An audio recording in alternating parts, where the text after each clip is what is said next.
of all, I apologize for the very, very casual nature. As you know, that's kind of our way.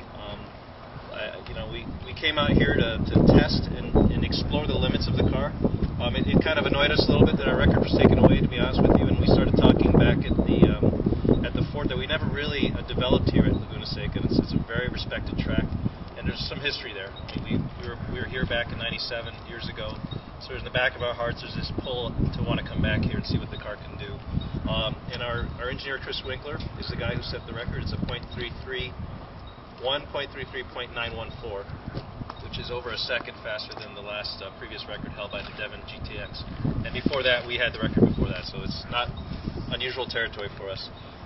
We're also here to highlight the ACR. It's a continuous development. The car's been a lot more successful than we ever imagined. We've built over 303 ACRs since day one. This happens to be number one over here, and I don't know what number this is, but we've satisfied a lot of very enthusiastic Viper owners. We've also discovered a whole new dimension of what the Viper means to people. I mean, the Viper's been everything from a great cruising car, a great, hobbyist car, so to speak, people that are into it, but it's also becoming a bit of a track legend now. And when we went to Nürburgring last year, the Nürburgring car is right behind us over there. That's the very car that set the record at Nürburgring. You could see that there's some very serious Dodge legend being built again here, and I really like that, and that's the dimension of Viper I wanted to keep fanning the flames up, so to speak. So what's new about the new 2010 ACR? There's some subtle tweaks, but they're all significant. If you saw the Nürburgring video, you could see that we struggled with fifth gear.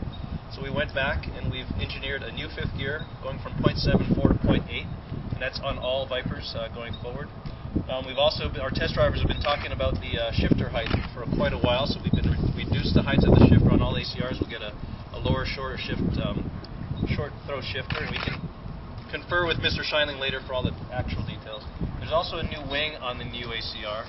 It's got a beautiful wing for 2010, which again is continuous development. It's the same basic section, but it's got a new gurney flap that's been tuned and a new end plate that's basically about lateral downforce as well.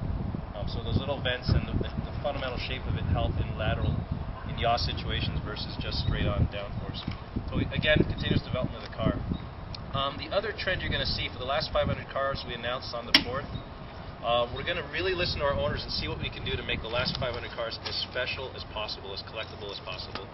And these two cars are examples of that. So we're going to, now that we have the record officially, we're going to do a special Laguna Seca edition, which will look exactly like this. It'll have the red wheels and the inverted theme of the Nürburgring car, basically.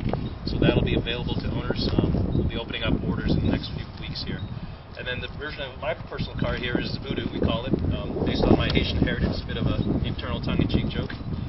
The idea of the offset stripe with the red highlights. So there's a lot of ideas in between. We're also going to bring back snakeskin green as an ACR. We've never done an ACR with snakeskin green. So just to give you an example of some things we're going to be